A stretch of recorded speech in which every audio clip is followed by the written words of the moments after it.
আসসালামু আলাইকুম দর্শক, স্বাগত জানাচ্ছি নাজমাস কুকিং স্টুডিওতে। আজ আমি রান্না করে দেখাবো 3 কেজি গরুর গোশতের রেসিপি। এটা দুর্দান্ত সুস্বাদু। আপনারা এভাবে রান্না করে খেয়ে দেখবেন যে এটা কতটা টেস্টি হয়। আমি এখানে হাড়, মাংস, তেল সব একসঙ্গে করে নিয়ে নিয়েছি। ঠিক এভাবে করে ছোট ছোট করে টুকরা করে কেটে নিয়েছি। তারপরে আমি এগুলোকে ধুয়ে এভাবে একটা জালির মধ্যে ঢেলে খুব ভালোভাবে পানি জড়া দিয়ে নিয়েছি।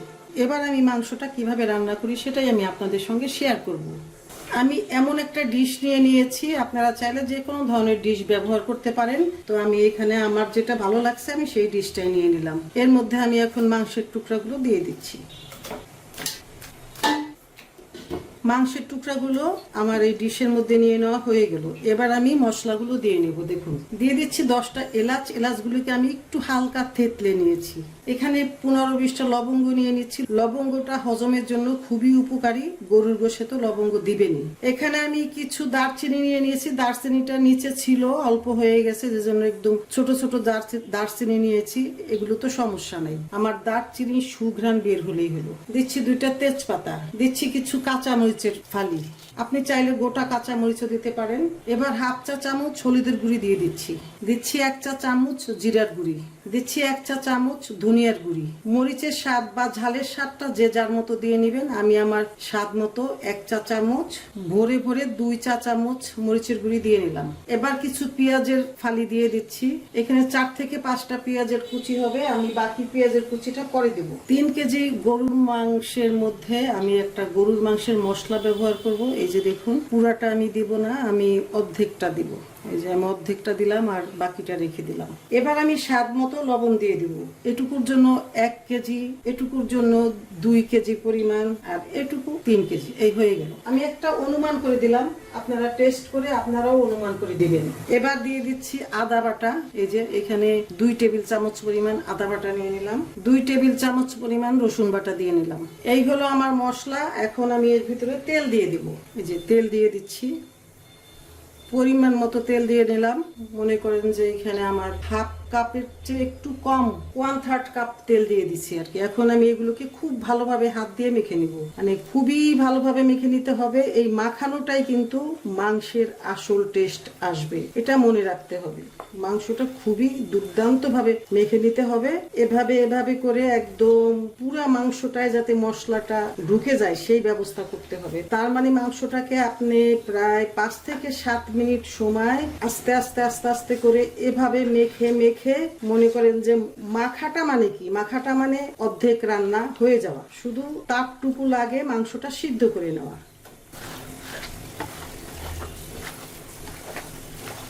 পুরোপুরি মাখানোটা তো দেখানো সম্ভব না। মাংসটা যখন পুরাপুরি ভাবে মেখে নেওয়া হয়ে যাবে তারপরে আমি আপনাদের দেখাচ্ছি যে আমার মাংসের লুকটা কেমন আসলো।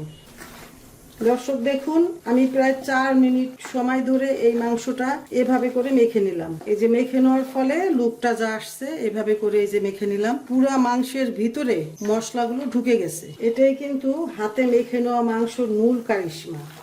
আপনি শুধু মশলা দিয়ে চুলায় দিয়ে দিবেন, ওইটার আলাদা টেস্ট। আর এই মাংসটা যখন এভাবে করে মেখে রান্না করবেন সেটার কিন্তু আলাদা টেস্ট। বুঝতে হবে, এক একটা সিস্টেমের এক একটা টেস্ট চলে আসে। এই যে এখন আপনি ইচ্ছা করলে এই মাংসটা আধা ঘন্টা সময় ঢেকে রেখে দিয়ে তারপরে রান্না করে নিতে পারেন, বা সাথেই চুলার জাল জ্বালিয়ে রান্না করে নিতে পারেন। এটা আপনার খুশি। তো আমার সময় নেই আসলে, আমি এভাবে করে রান্না করে দেখাবো আপনাদের। আমি প্রসেসটা বলে দিলাম মুখে, আপনারা সেটা করে নিতে পারেন। আপনারা যদি আধা ঘন্টা সময় না পান, অন্তত 10 মিনিট রেখে নেবেন, তাতেও হবে। আমি কিন্তু কোনো পানি ব্যবহার করলাম না। এই যে এবার ঢেকে দিলাম। এবার চুলার জালটা জ্বালিয়ে দিব। চুলার জালটা জ্বালিয়ে দিয়েছি। এবার এটা হতে থাক। কিছু সময় পর আমি আবার আপনাদের এটাকে দেখাবো। ফিরে আসলাম 3 মিনিট পরে। এবার আমি মাংসটাকে একটু নেড়ে দিব।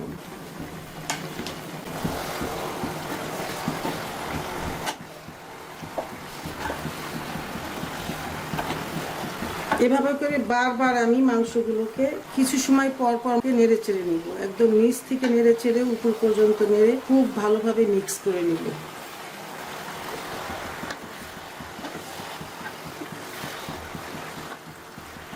আবার আমি মাংসটা ঢেকে দিব।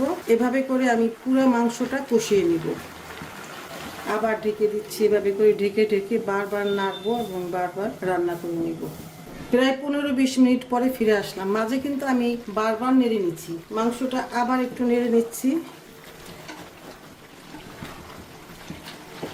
আমি কিন্তু কোনো পানি দিইনি মাংসে। এই যে দেখুন কতটা পানি উঠেছে, আরো পানি কমছে, তারপরও এই অবস্থা। এবার আমি এই মাংসের মধ্যে কিছু আলু দিয়ে দিব। এই যে এই আলুগুলো আমি টুকরা টুকরা করে কেটে ধুয়ে লবণ হলুদ মেখে ভেজে নিয়েছি।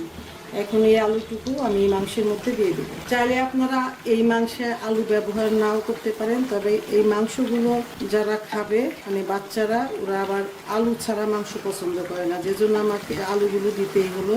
আর গরুর মাংসের মধ্যে আলুটা বেশ মজাই লাগে, আমার কাছে তো খুবই মজা লাগে। এবার আবার একটু কষিয়ে নিব।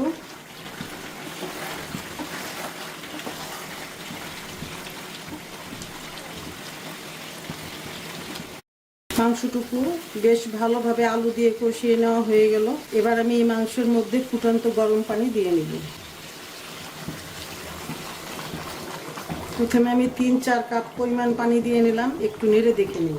একবারে সব পানি আমি দেব না। এই ভুনা মাংসের মধ্যে কখনোই কিন্তু ঠান্ডা পানি দিতে যাবেন না বা নর্মাল পানি দিতে যাবেন না। সব সময়ের জন্য একদম ফুটন্ত গরম পানি দিতে হবে, তা না হলে কিন্তু মাংসটা একদম সিদ্ধ হবে না, অন্যরকম হয়ে যাবে, টেস্টটাও নষ্ট হয়ে যাবে। একটু হালকা ঝোল ঝোল রাখবো, যে কারণে আমার পানি সবটুকুই লেগে যাবে। এর ভিতরে আলু দেওয়া আছে, অনেকটা পানি টেনে নিবে। এই যে সবটুকু পানি দিয়ে নিলাম। এবার একটু নেড়ে নেই। এবার মাংসটা ঢেকে আবার রান্না করে নিব। ফিরে আসলাম 3 মিনিট পরে, আবার একটু নেড়ে নিই।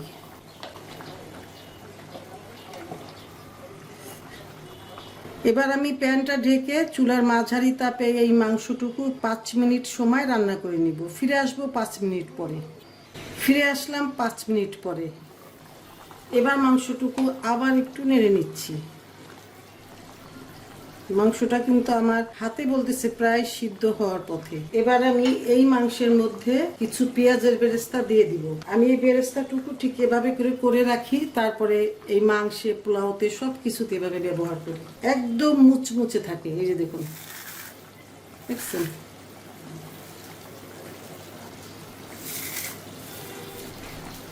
পেঁয়াজ কিন্তু আমি তখন বেশি দেইনি, এখন আমি পেঁয়াজের বেরেস্তা দিয়ে সেটাকে আমি কভার করলাম।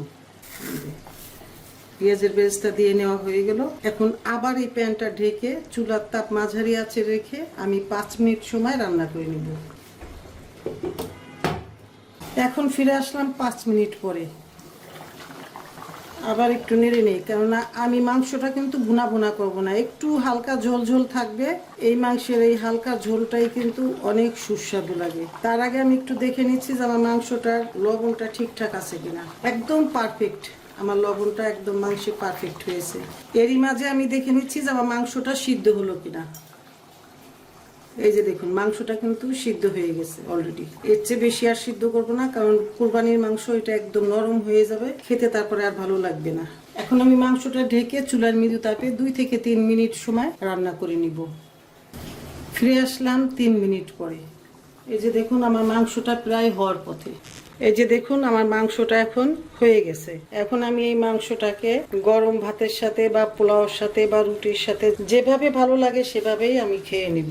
তৈরি হয়ে গেল আমার অথেন্টিক হাতে মাখা গরুর মাংস রান্নার রেসিপি। দর্শক, আমার আজকের এই ভিডিওটি যদি ভালো লাগে তাহলে ভিডিওতে একটি লাইক দিয়ে কমেন্ট সেকশনে কমেন্ট করার জন্য অনুরোধ রইল। আর ভিডিওটি শেয়ার করার জন্য অনুরোধ রইল আপনার ফ্রেন্ডস এন্ড ফ্যামিলির মাঝে। এত সময় আমার পাশে থাকার জন্য আপনাকে অসংখ্য অসংখ্য ধন্যবাদ। আপনারা সবাই ভালো থাকুন, সুস্থ থাকুন। এ কামনে আল্লাহ হাফেজ।